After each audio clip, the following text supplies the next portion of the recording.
our two students that's going to do a summary. Keilah said she wanted to go first, though. That's okay. The first thing we went over a couple things, but I'm gonna just share what stuck out the most to me, and then maybe a few other things as well. The first initial question we went over was, what does it mean to be a ruler or prince? Because Noah had explained we don't really have that as much in our culture today. But the thing that stood out to me the most was, let me find it. How the gentleman does not learn only for the official career, but to have the way prevail through the people. This really spoke out to me because it reminded me a lot of the way Jesus did things, and how he didn't concern himself as much with the people that were higher up or like priests, and though he did a little bit, it wasn't his main priority, and he prioritized being with the common people or people of a lower status, I guess. And I just seen it's interesting when you see things cross over with stuff that is said in here and the things that were very true in the Bible. But I think that's like my main ideas. I don't have like a ton else to add. But it just encourages me to be someone who learns without, I guess, I don't know how to explain it. Learning without the need to attain the right knowledge and have the right things to say, rather than, really be in relationship, because that is the way, and that is the way that Jesus lived. That's what Thank you. That is something I think would be great for all of us to do, and I've enjoyed doing it too, is when there's a principle that we read or discuss together that is reminiscent of something that you have learned from other times of teaching, or even from something you've read in the scriptures, then not simply making that connection, but like spending some more time on it is, I think that's huge. And again, it's, as I said from the beginning of this class, it's not a matter of us like trying to validate things by making connections to the scriptures, because that's a completely different way of thinking than I'm trying to encourage, and it's kind of besides the point. But it doesn't mean that you shouldn't make those kinds of connections, because that's very helpful for your greater understanding of the practical truths that we're looking at, as far as it goes with developing a greater cultural awareness and seeing the order that works out in relationships. Because that's again, I know I'm reiterating things here, but that is what we are doing when we are looking at this stuff, is not trying to think or use, it's not just about us trying to like use the same words translated into English that Confucius and his disciples used. It's seeing this this angle of life and doing life in the way that they did. And I think that definitely it definitely reaches into our understanding of God's work and of even reading the scriptures and the truths that they give. It's not different. It's actually very much in line with, as Keilah was saying. And so those are connections and parallels to be very aware of and to pursue, is what I'm saying. So basically be encouraged to do the same thing that Keilah's done. Isaac, are you ready? Yeah. Start off with kind of the overall point of the reading. What does it mean to be a ruler or prince? With an encouragement to also consider the places that being a ruler or in a place of authority in our own lives, actually, like, to consider those positions in our own lives. Like, where are we? Where do we have a position of leadership? And a lot of what it means to be a ruler has to do with dutifulness and understanding, which you put as the way that goodness flows out of you. So goodness and understanding, or dutifulness and understanding, is something that has always been something that has been important to me ever since we've kind of been going through it, and even has had a lot to do with what the Lord has been working in my life personally, as some things that you pointed out as well.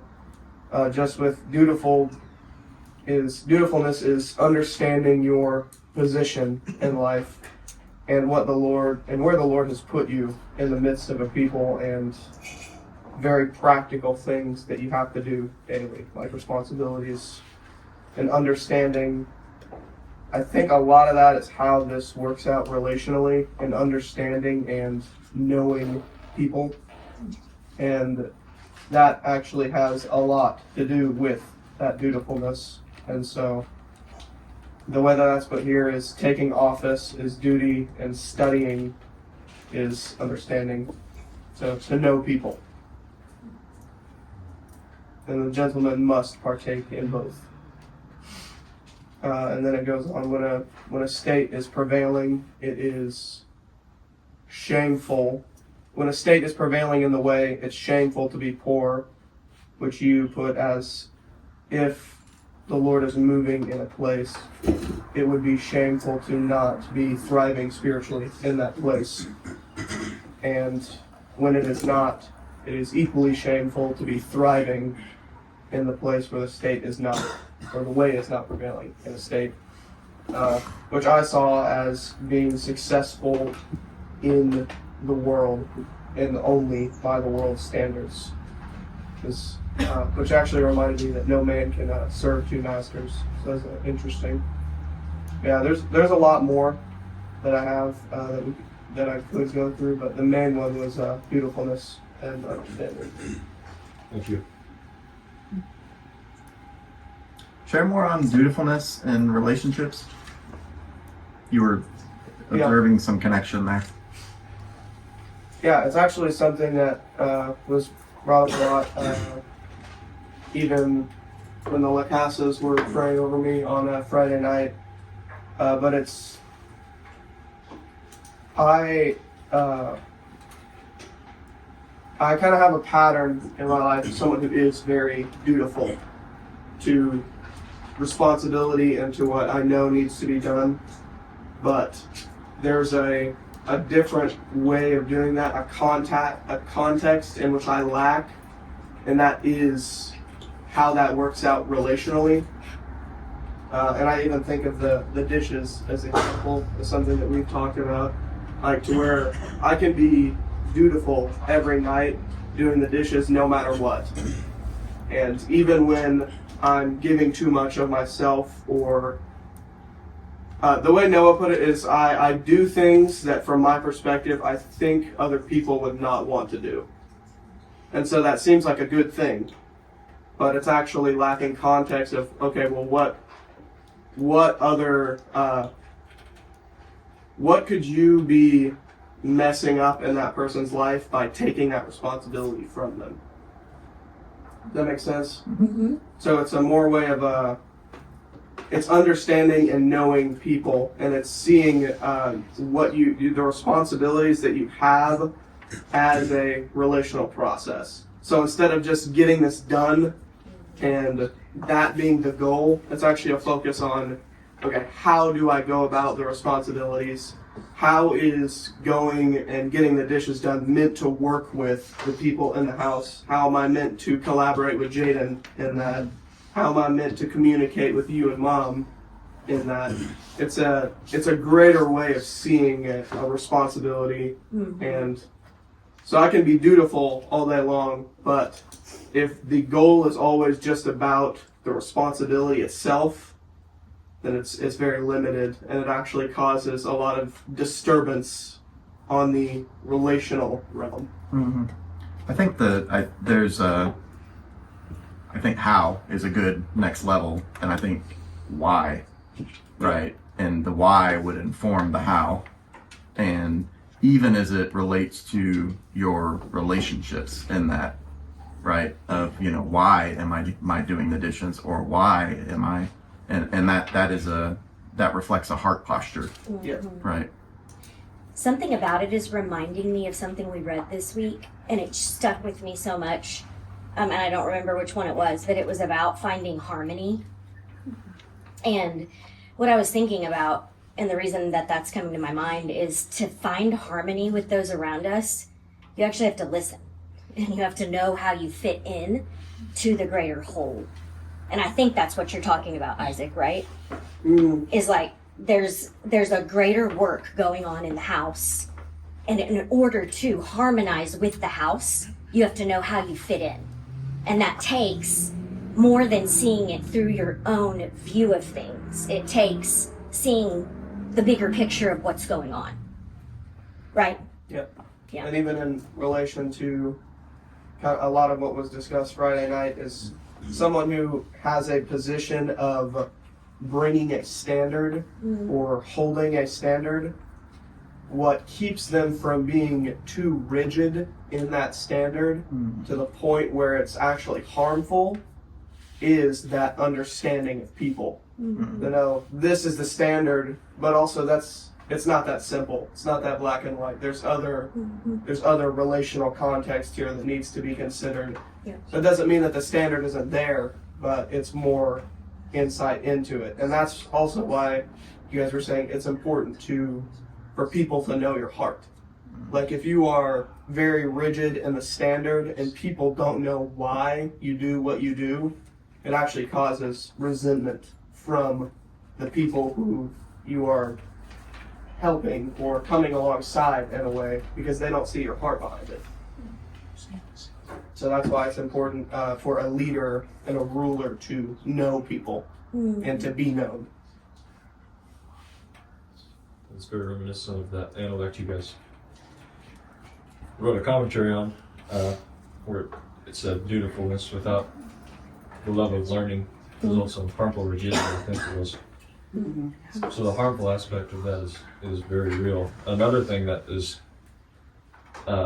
interesting to consider for someone that would be struggling with this dutifulness without understanding is that such a dutifulness is actually crippled.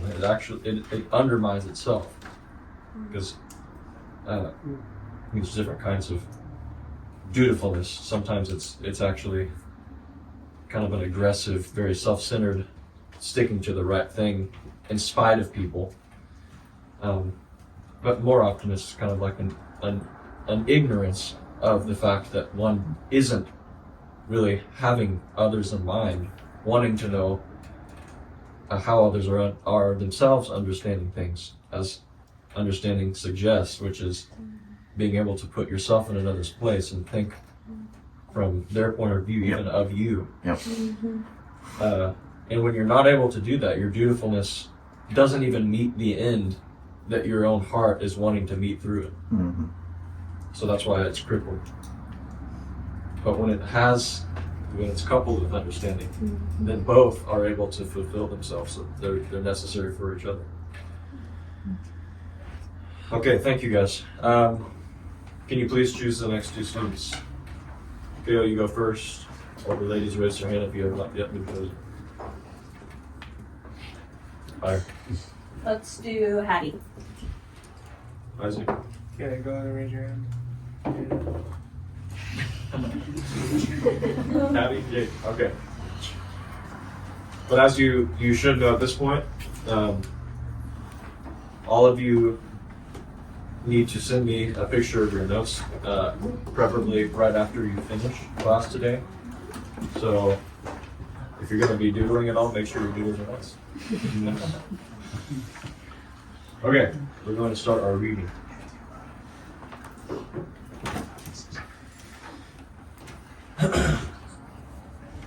So far we have looked only at the moral qualities indispensable or important or unavoidable to the gentleman.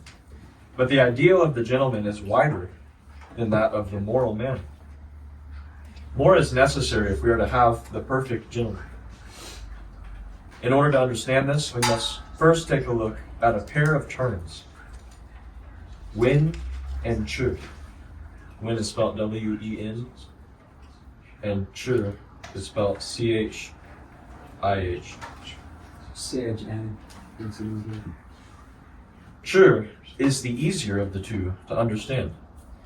It is the basic stuff or native substance a thing or a man is made of.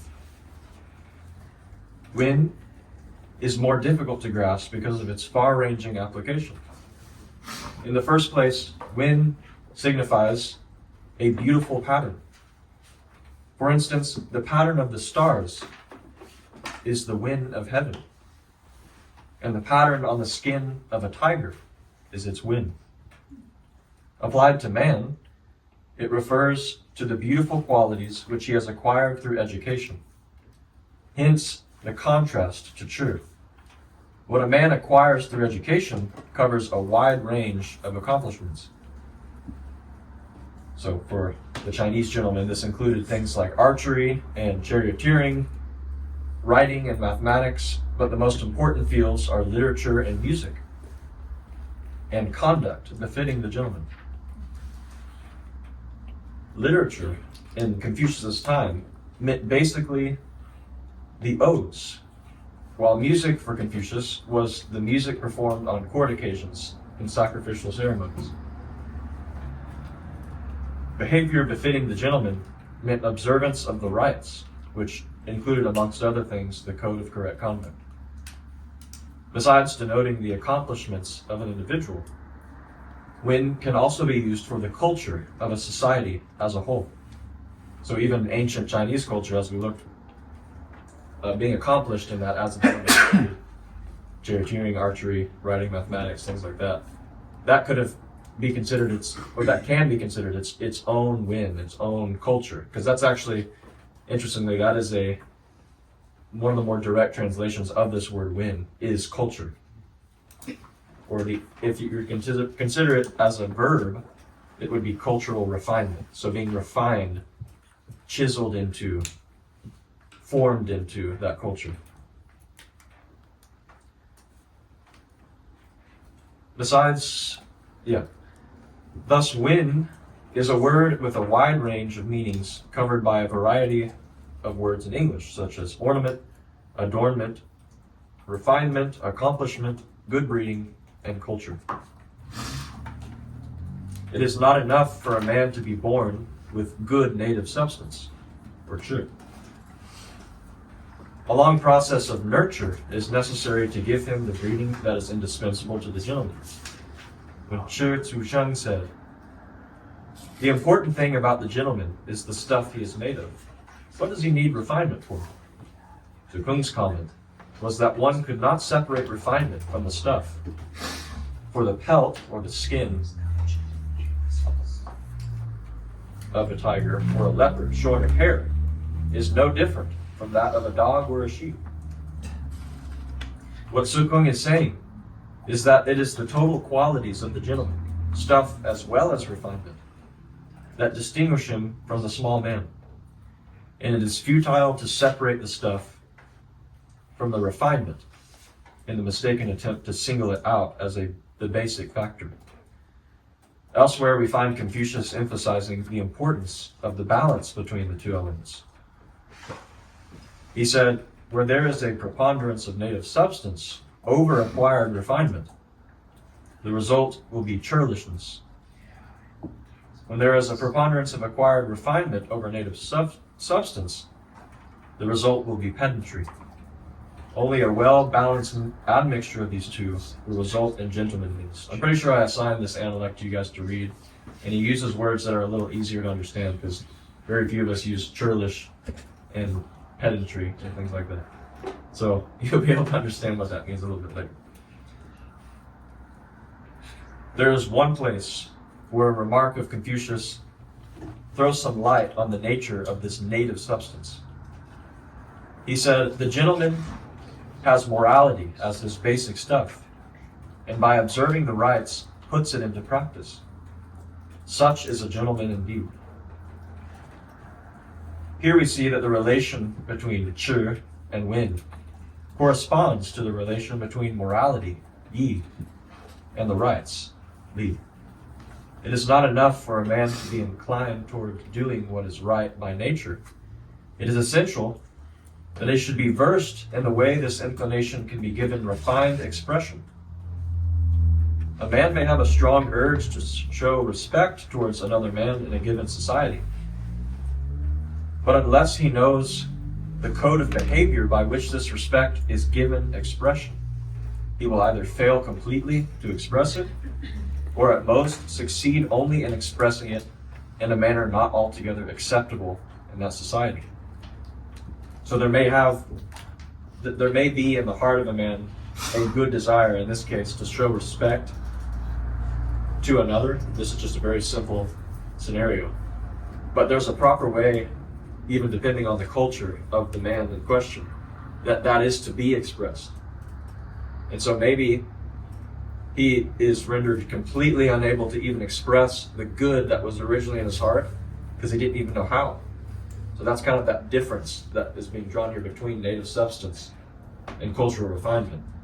There's the goodness of the desire that's a part of native substance that may be present, but you have to learn how to act in, how to express, how to portray that good that is within you. That's the process of cultural refinement. We all learn to do that, even in this culture. For instance, like really simple example, when we're thankful for something, that's kind of a sign of respect. First, we have to learn that that's even something to express in the first place. That's why our parents will teach us to say thank you when someone gives us something or whatever. And then there's a further refinement that has to take place in our lives even after that, where we ought to learn to be sincere in the expression of gratitude that we give to others. If there's a way you can say thank you that makes it pretty clear that you're not actually that thankful. And so that's another thing that has to be learned in us, is first to have that desire to express gratitude in the first place, and then to know how to properly do it so it's truly communicated to the person that we're expressing it to. That's a very simple instance among many that take place in our lives regarding. Is that expression of that goodness neat? Is it, or is that The correlation here is, yeah. Well, the expression is the way you end up learning to do it properly. That is li, or the rights. okay? So that code of conduct, so to speak, the morality, that sense of rightness that you originally have, the desire to express is correlated to yi, rightness. Okay. Say that one more time. Fill out the word. E with an Yi E. is the desire, the sense, Yes, I just couldn't hear. and then li, which sounds very similar, but it's an Right. L instead of a Y, is the code, or it's the rights. Yeah. You see those. So Y-I and L-I.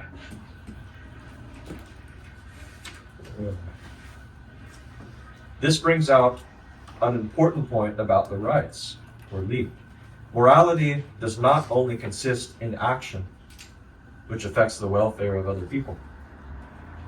This is kind of what we were just saying about the example of saying thank you. It also sometimes requires behavior which expresses an attitude towards them. This accounts for the fact that the word li, though it includes the moral code, is more appropriately rendered in English as rites or ritual. As we have seen, besides the observance of the rites, the most important part of Win is poetry and music.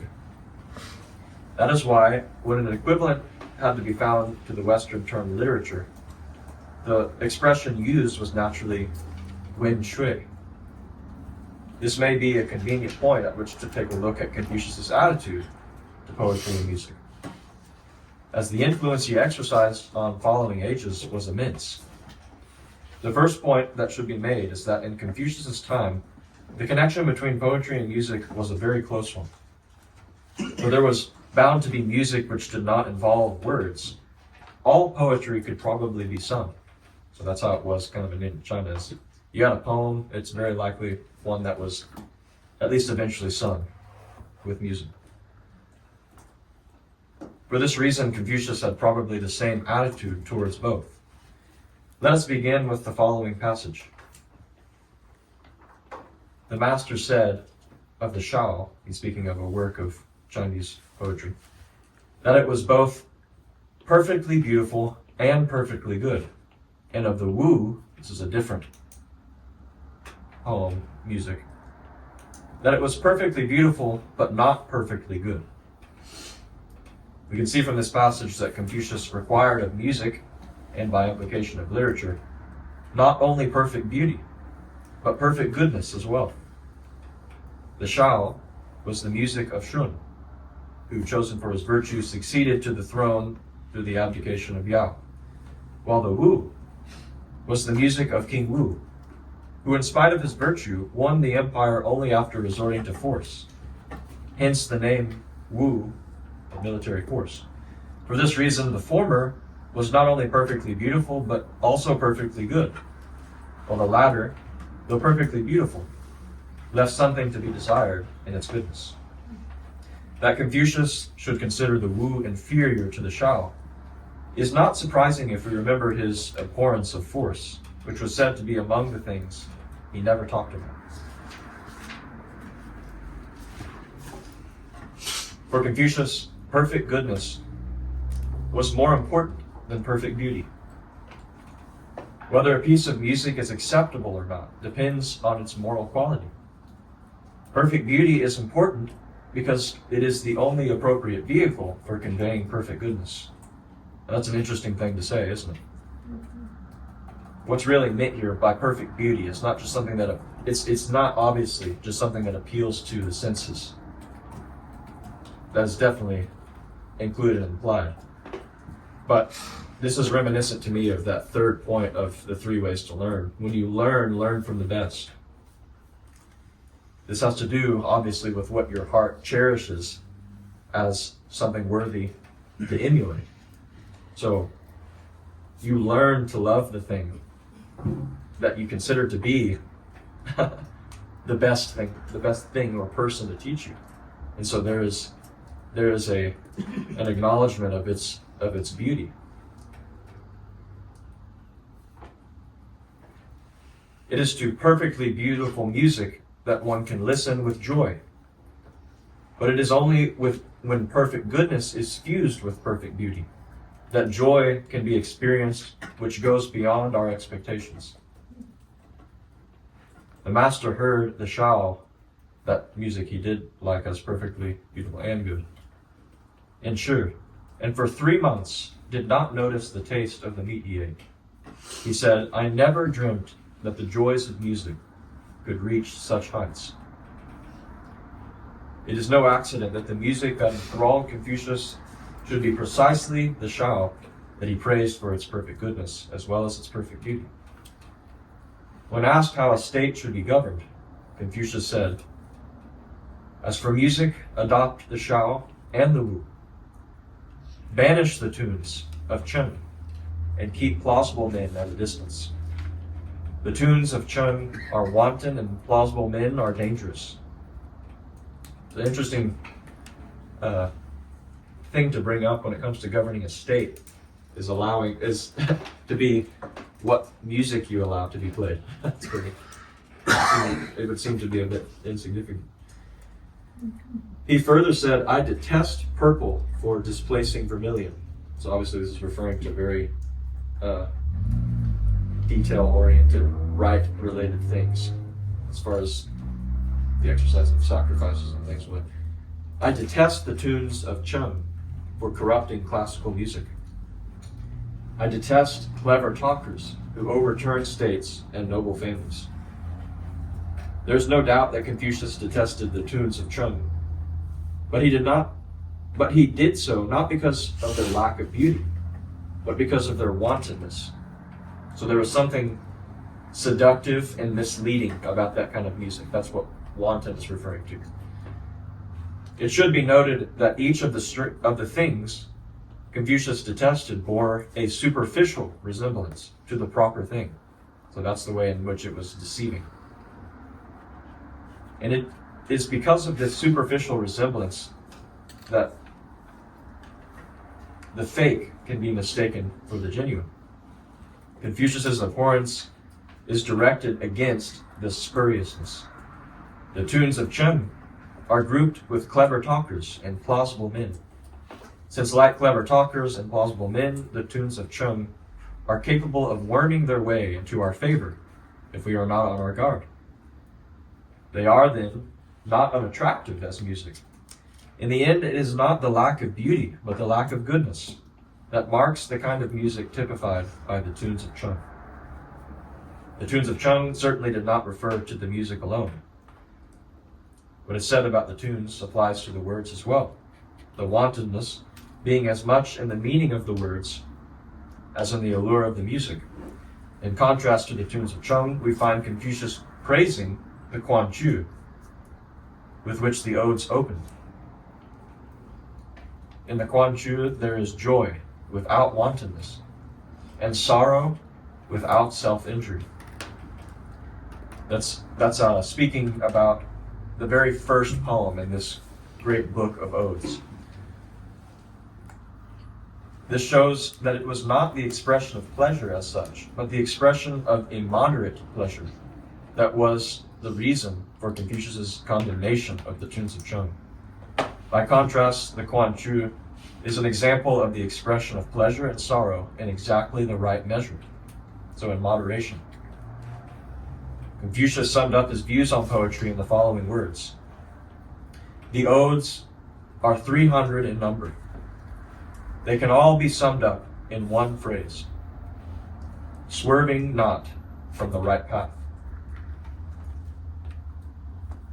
Edification, or enlightenment, however, is not the only purpose which poetry serves. Amongst other things, the Odes may serve to stimulate the imagination. When reading poetry, one becomes alive to the underlying similarity between phenomena, which to the unimaginative appear totally unconnected. So to give an example of intellect here. Xia asked, he quotes a poem, her entrancing smile dimpling, her beautiful eyes glancing, patterns of color upon plain silk. What is the meaning of these lines? The master said, the colors are put in after the white. And then his disciple answers, does the practice of the rites likewise come afterward? The master said, it is you, Shang, who have thrown light on the text for me. Only with a man like you can one discuss the Odes. So what we witnessed there was a connection between what was just the description of this lady in a poem to the way that the rites work as a process of cultural refinement. And so that was what the author of the introduction was just introducing here. What he's going to talk about is there's a way, and we know this by experience, there's a way that poetry is able to open up new understandings about the truths of life through its use of metaphor and imagery. That's the way that seemingly unrelated things become related, and actually through, again, metaphor and analogy bring a clear understanding of them for us. And parables, maybe. Yes, parables, another good example, yep. The master praised Xia for his understanding of the Odes, because he saw that just as in a painting, the colors are put in after the outline is sketched in white, so the refinement of observing the rites is inculcated in a man who is already born with the right substance. The Odes have another use, that is, to enable a man to speak well. Confucius' son reported a conversation he once had with his father. Have you studied the Odes? Confucius asked his son. No. Unless you study the Odes, you will be ill-equipped to speak. The Odes was an anthology every educated man was thoroughly acquainted with. So an apt quotation from it could be used to convey one's meaning in polite or delicate situations. An ability to speak through the guise of a quotation was particularly useful in diplomatic exchanges. It is for this reason that Confucius said, "If a man who knows the 300 Odes by heart proves incapable of exercising his own initiative when sent to foreign states, then what use are the Odes to him, however many he may have learned?" This way of using the Odes is not limited to diplomatic occasions. In criticizing the ruler and his government, one should also resort to quotations from the Odes. So the Odes were used in a very interesting way. As he's going to describe here, one could quote from them to convey a very ambiguous, not a very direct, but a very ambiguous meaning. And it was basically a way of saying something without actually saying it. And so it almost seemed a little sneaky. But it could also be a very gentle way and a very not in a perverse way, but a very clever way of making one's point about something. Because the other helpful thing about the Odes in ancient China was that pretty much everyone knew them, everyone knew of them, everyone was familiar with them. So it was a way to be able to communicate to one another in poetic language. I think that's pretty neat thing. As the anonymous author of the preface to the Guan Guan puts it, "The one who speaks gives no offense, while the one who hears can take warning. This is important in political systems where offense given to those in power can easily get a man into serious trouble. There's a further advantage. When one's true meaning is couched in a quotation, it is always possible for one to deny at a subsequent date any such meaning was ever intended. For this reason, such practices have continued to the present day." So this is kind of besides the point, it's not a very important thing, but it's just interesting to see how they communicated back then with poetry. If it just so happened that they communicated something that was taken offensively, and then that maybe gets them into trouble, say with someone higher up, then technically they're able to deny that's what they meant, because it is a matter of interpretation, ultimately. So they're, in a way, communicating with poetry like that, there was always kind of a back door for you. Yeah. So again, that's a little, it's a little sneaky, yeah. But it can go both ways, of course. And I think that's still a very elegant way of being able to, and it can also be a very silly way of communicating. Anyways, the Guan Guan, How do you spell that? they don't romanize it well in this book, but they put it as Kuan space Chu. I like mine with the Q better. Yeah, you. It's like chi. I'm going Two to down, two down. I'm going to send you that poem, and included in this link is an analysis of it, and we'll just read it together here, and then you can read it later as well as the analysis yourself. But this is probably one of the most ancient and well-known poems in Chinese history. Again, it's the first poem in the Book of Odes. I'm pretty sure Emmanuel may have even made his own or written his own translation of this, which I would really love to find one day if he did. But this is actually kind of the inspiration for your assignment that you guys are working through this week.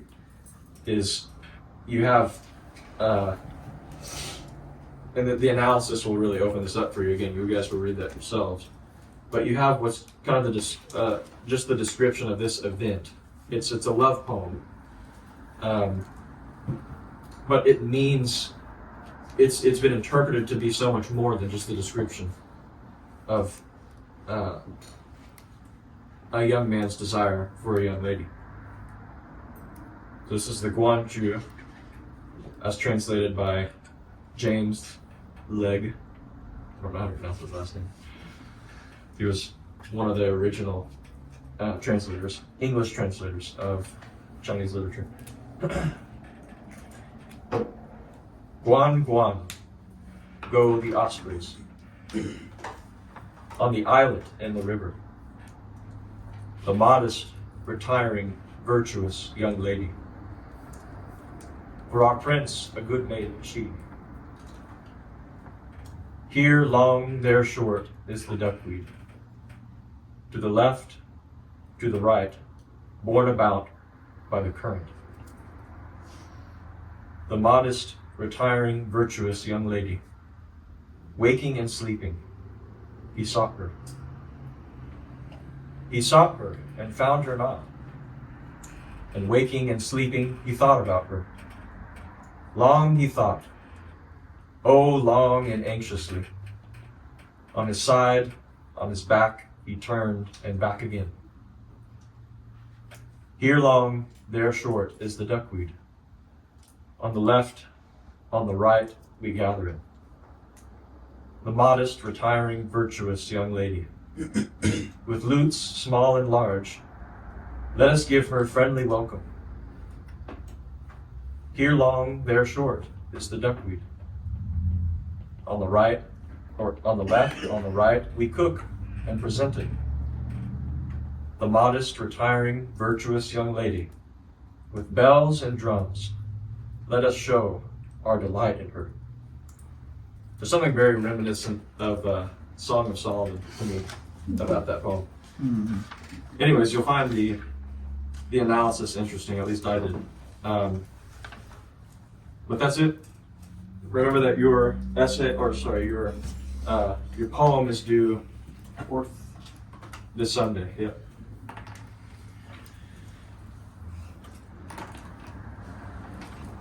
Oh yeah, and let me assign you your reading.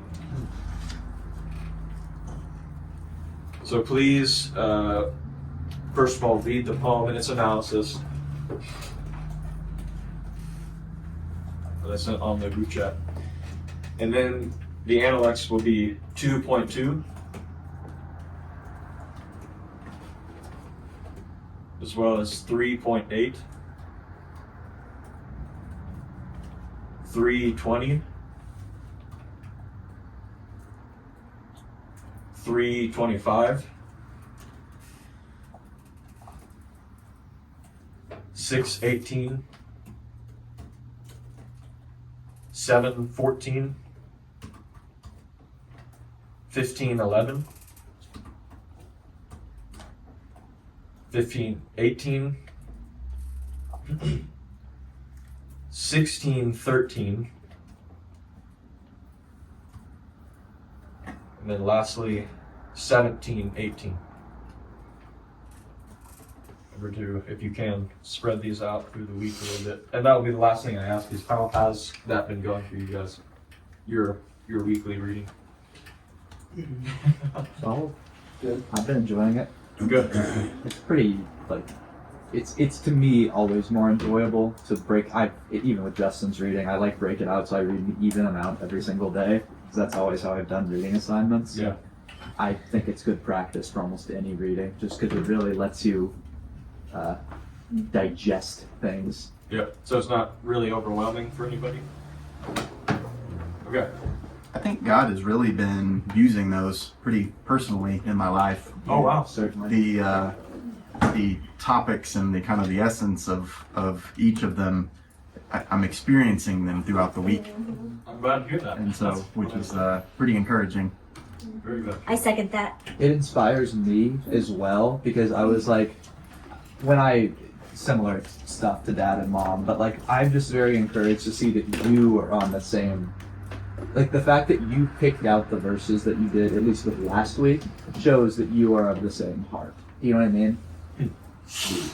I'm just encouraged to also see you there, because you're not someone I get to talk to that much. And so in a way, by getting to see the analects that you choose for a particular week, I'm getting to see your heart, and I'm getting to see that we are aligned in certain ways on certain things. You know what I mean? For sure. Yeah. And so that to me has been very touching, because it's similar to Dad. It has been very related to a lot of stuff.